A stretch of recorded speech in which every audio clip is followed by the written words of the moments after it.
Secundaria segundo grado. Historia. La variedad de las fuentes históricas. Que el alumno identifique distintas fuentes históricas y reconozca que las fuentes deben ser analizadas para comprender su contenido histórico. Sean bienvenidas y bienvenidos a su programa de historia segundo grado en Aprende en Casa. En esta emisión abordaremos distintos aspectos sobre la investigación histórica. Identificaremos cómo se construye la historia, para qué sirve estudiar historia, qué es una fuente histórica, qué tipos de fuentes históricas hay, cómo debemos analizarlas. Les recordamos tener a su lado papel y pluma para hacer sus apuntes, ideas y preguntas que después podrán contestar e incorporar a su carpeta de experiencias. Los invitamos a ver el primer video de 3, donde irán encontrando las respuestas a estas interrogantes.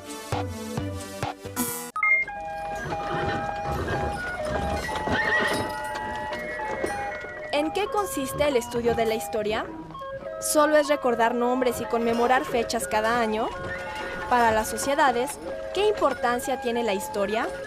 ¿Quiénes construyen la historia? Hablar de historia es hablar del tiempo, de las personas, del entorno, de lo que pasó antes y después, de lo que se vive hoy en día y de lo que sucederá en el futuro, de evidencias, fuentes o registros que han quedado como huellas y son herencia histórica de lo que somos, de dónde venimos y a dónde vamos. Día con día, se reproduce una forma de vida que es parte de una herencia histórica y, al mismo tiempo, están aconteciendo hechos y procesos que en el futuro serán la historia del país.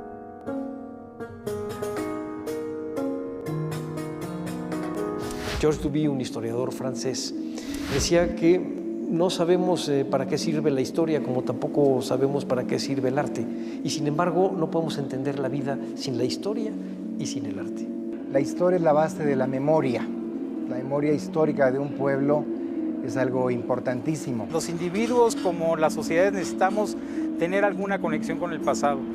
Piensen ustedes, por ejemplo, por qué todas las familias guardan con tanta devoción y cuidado las fotografías de los parientes. Nos hace ser generaciones que no quedan en el Alzheimer cultural, es decir, que son generaciones que quedan desmemoriadas o que quedan acéfalas y que simplemente viven en el presente hedonista, instantáneo, inmediato, que es la gran cultura de la modernidad que hoy día se forma.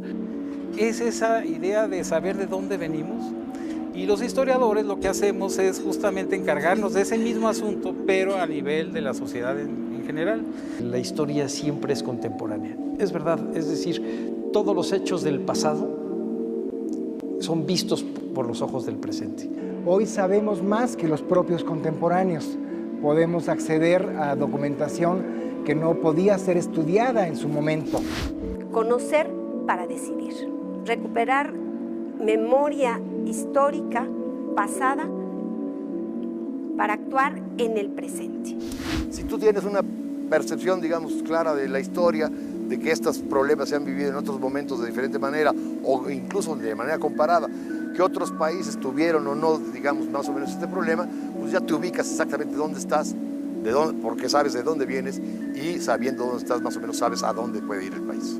Si uno no conoce la historia de su país, está uno condenado a repetirla. Decía Edmundo Gorman que la historia se hizo para entender los hechos pasados, no para regañar a los muertos. Es decir, se hizo para saber y entender, comprender por qué pasaron las cosas que pasaron y no para estar juzgando a los personajes de la historia. Y poder entender por qué las cosas ocurrieron así y no de otra manera. El contacto con la historia lo tenemos todos los días. En nuestro trabajo, a través de los oficios, la familia, los medios de comunicación y los distintos espacios de convivencia se reproducen creencias, tradiciones y formas de vida que a lo largo de generaciones se han mantenido.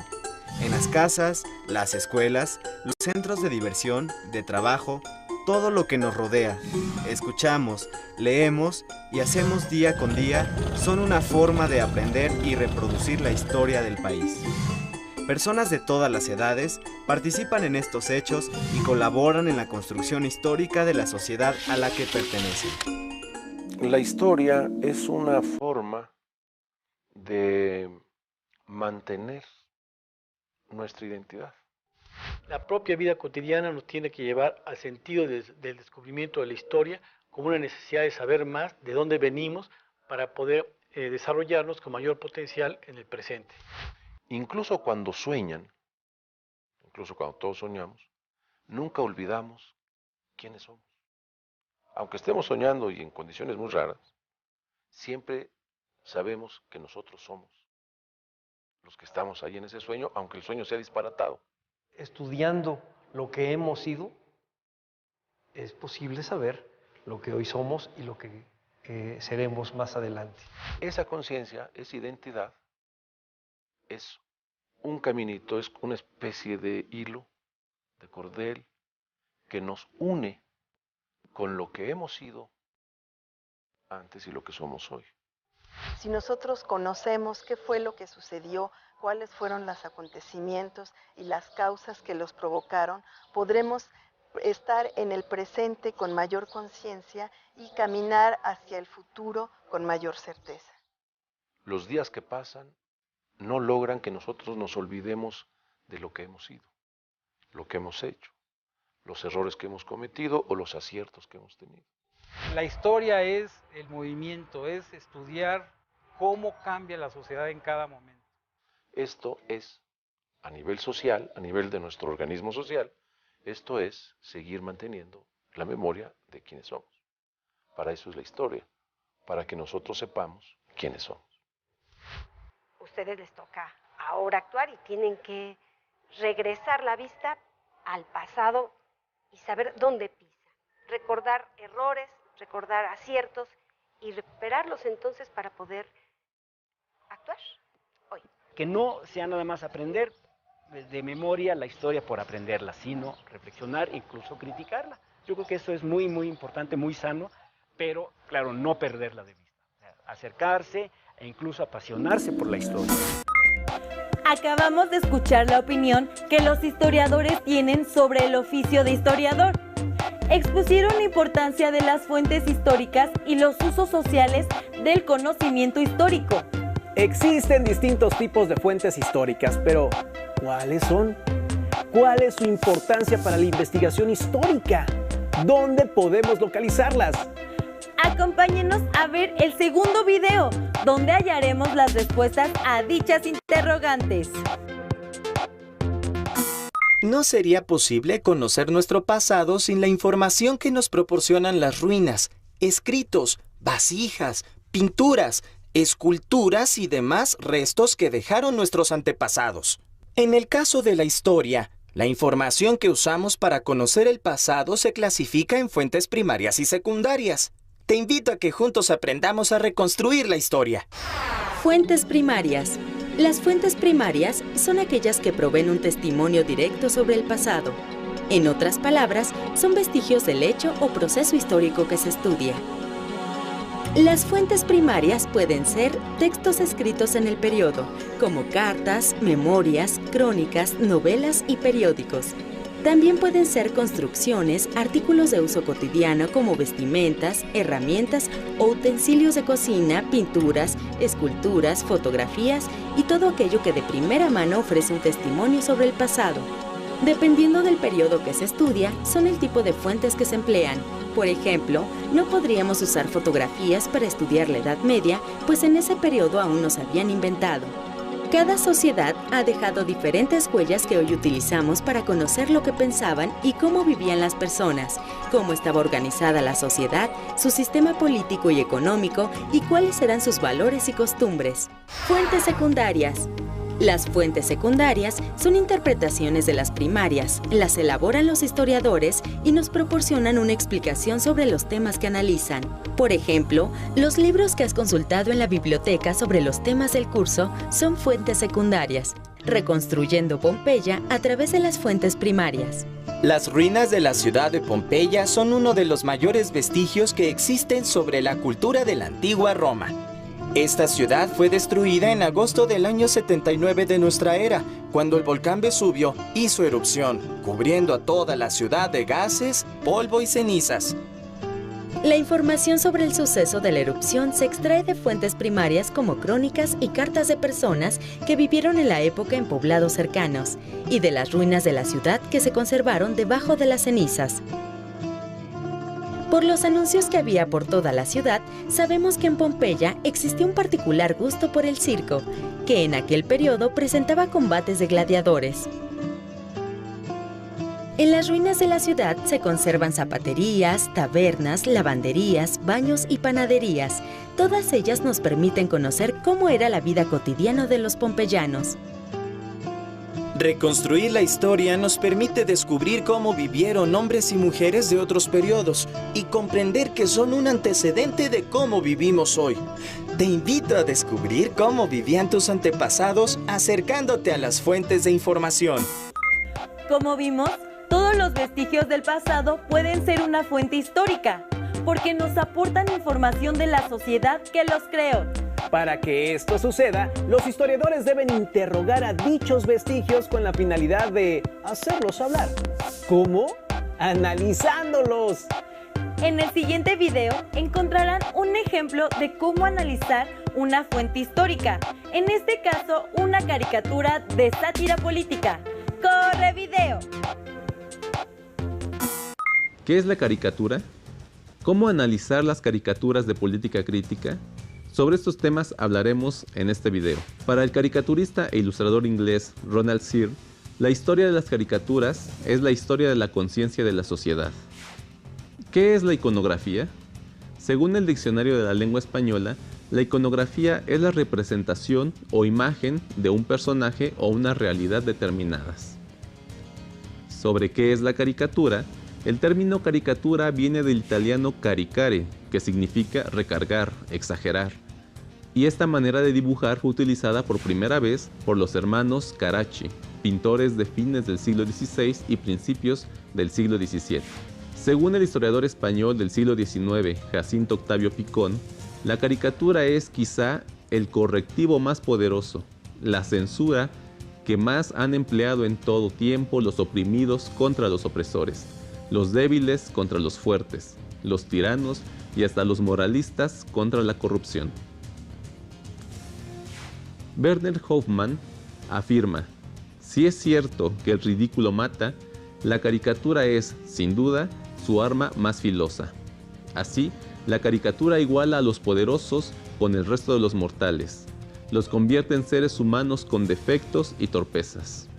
Mientras que Rafael Barajas Durán, el Fisgón, dice: la técnica básica del dibujo satírico consiste en aislar el defecto físico, mental, social o moral de su modelo, está más cerca del conjuro que de la búsqueda de la estética. El verdadero caricaturista solo ve la esencia vituperable de su presa. El procedimiento es casi un acto de exorcismo, con la diferencia de que la caricatura no busca extraer los demonios de su paciente, sino simplemente exhibirlos. ¿Cómo analizar las caricaturas de política crítica? Los símbolos, en su momento tan claros, y los personajes, en su momento tan famosos, hoy han sido olvidados. Para comprender estas estampas hay que descifrarlas, como si de códices prehispánicos se trataran. ¿Quién era el personaje retratado? ¿A qué grupos pertenecía? ¿Qué intereses defendía? ¿Qué ocurría en la semana en que fue publicada? ¿Dónde se publicó? ¿Cuáles eran las normas estéticas de la época? ¿Qué significan los símbolos, lugares comunes o estereotipos utilizados por el dibujante? ¿Qué repercusiones tuvo la caricatura? ¿A qué partido, secta o fracción pertenecía el caricaturista? ¿Cuán talentoso, claro y preciso era? ¿Cuántas preguntas más nos tendremos que hacer para entenderlas? Todo esto es importante en la interpretación de una caricatura. A continuación, realizaremos el análisis de una caricatura, la cual se titula John Bull tomando un almuerzo, realizada en 1798. Cuando la observamos, quizá podamos entender muy poco porque no conocemos a los personajes, tampoco sabemos a qué se están refiriendo, Y entonces es aquí cuando tenemos que aplicar varias estrategias de análisis. La manera más fluida que podemos tener para interpretar es hacernos preguntas. Una de ellas, como ya lo habíamos mencionado anteriormente, es preguntarse quiénes están representados allí. Como no los conocemos, lo importante es ir identificando cada uno de ellos.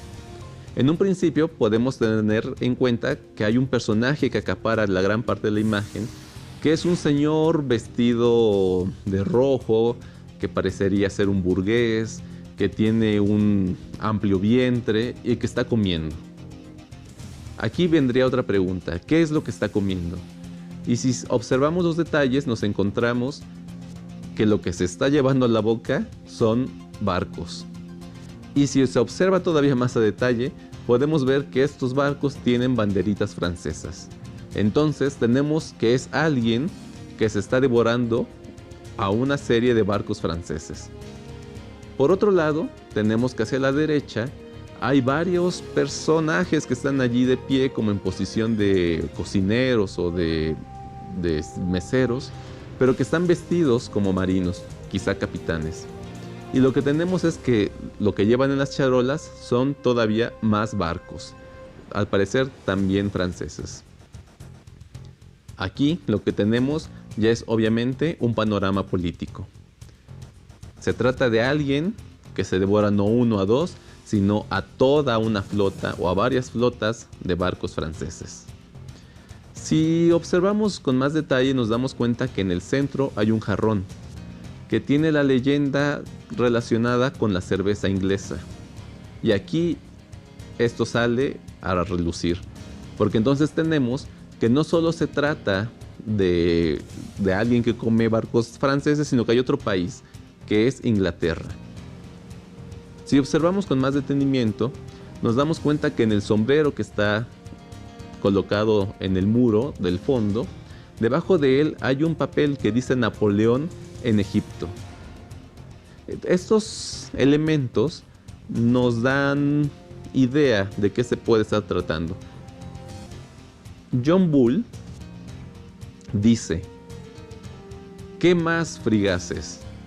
¿Por qué? ¿Dónde piensan que habrá espacio para guardar todo lo que traen? Y obviamente allí, ¿cuál sería la respuesta que pudiéramos dar? ¿Dónde va a caber todos esos barcos? Pues obviamente en su amplio vientre. Por otro lado, uno de los capitanes que están allí tiene un letrero con la leyenda que dice: ascensor de naves francesas, tomadas, quemadas y destruidas. Aquí ya es claro el mensaje.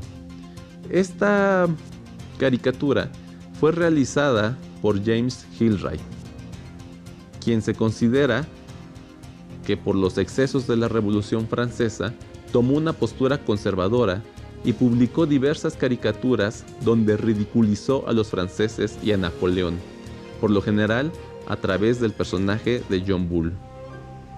Se considera que Gilray fue un espíritu libre, por lo cual no podemos creer que sencillamente intentó estar a favor de la corona inglesa, sino que simplemente cuando Gilray se dio cuenta de que la Revolución Francesa estaba tomando caminos que no le parecían correctos, tomó una postura crítica y la difundió a través de estas caricaturas, en las que, como ya hemos visto, se trata del gran poderío inglés atacando a los franceses para frenar su expansión por Europa. Sin duda, analizar una fuente histórica requiere formular las preguntas que sean necesarias para poder obtener información de ella. Así es. También pudimos conocer que existe una amplia variedad de fuentes históricas. ¿Recuerdan algunas? Sí, objetos de cocina, edificios, escritos, caricaturas, obras de arte, periódicos, libros, muebles, monedas, fotografías, arquitectura doméstica, entre muchas más. En pocas palabras, recuerden que todo lo hecho por la humanidad puede ser una fuente histórica, porque nos aporta información sobre las formas de vida y de pensar de una sociedad. A través de las fuentes históricas es como podemos conocer sus hábitos, creencias o problemas.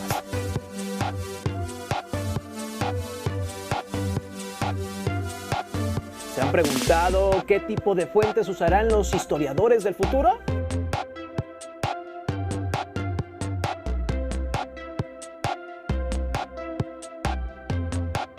Sin duda, recurrirán a las mismas fuentes que mencionamos aquí, pero también se verán en la necesidad de acceder a los archivos donde se guarda la información que se genera en Internet.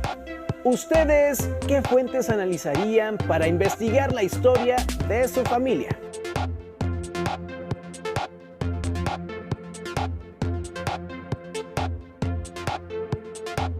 ¿Y a qué fuentes recurrirían para conocer la historia de su localidad?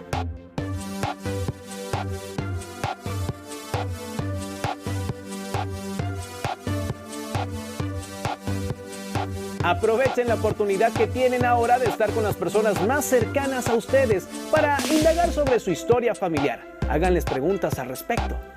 No olviden guardar en su carpeta de experiencias sus respuestas a todas las preguntas vistas a lo largo del programa, ya que la presentarán cuando regresen a clases. Y si tienen oportunidad, les recomendamos leer Los 4 Sherlocks, un atraco muy deportivo, escrito por Jesús Cortés, un libro que no se pueden perder si quieren poner a prueba su capacidad de deducción en una investigación para resolver casos propios de un detective, muy similar al trabajo de un historiador. Hemos llegado al final de esta emisión. Continúen viendo la programación de Aprende en Casa. No olviden mantener la sana distancia. ¡Hasta luego!